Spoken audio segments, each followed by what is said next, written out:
We are still following the case of the LA Clippers, Steve Ballmer, Kawhi Leonard, and whether or not the Clippers actually tried to circumvent the salary cap by giving Kawhi some $28 million under the table. In case you haven't seen it yet, I thought it was important for this discussion that you see and hear what Steve Ballmer said on ESPN.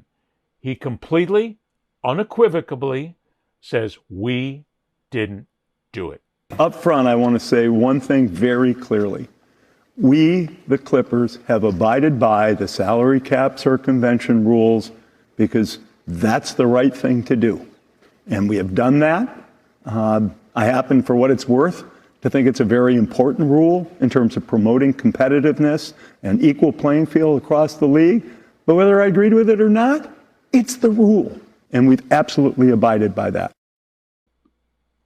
Now, right out of the box, Mark Cuban came out and came to the defense of Steve Ballmer. And remember, this all started with Pablo Torre on ESPN on his podcast, where he basically came up with a pretty good smoking gun that showed bank records of money being put into a bank account, and then within a day or two later, that money being pulled out of the bank account by Kawhi Leonard. So Mark Cuban went on Torre's show, and he defended Steve Ballmer. He says basically Ballmer got scammed by Aspiration. That's the company that created the deal with Leonard to pay him basically this $28 million. He said scammers do scammy things.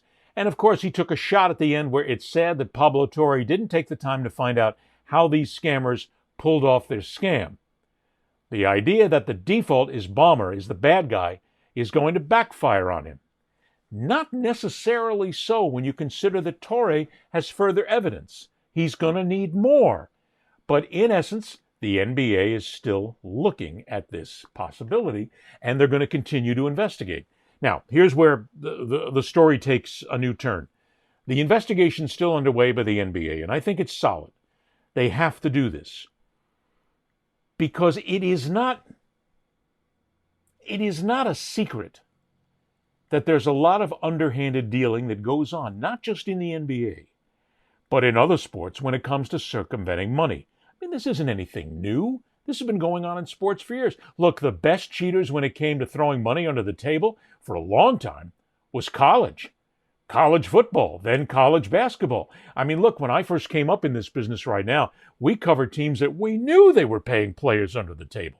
As a matter of fact, some of us may or may not have actually been at a practice session one day for a certain bowl game when we actually saw envelopes of cash being spread around.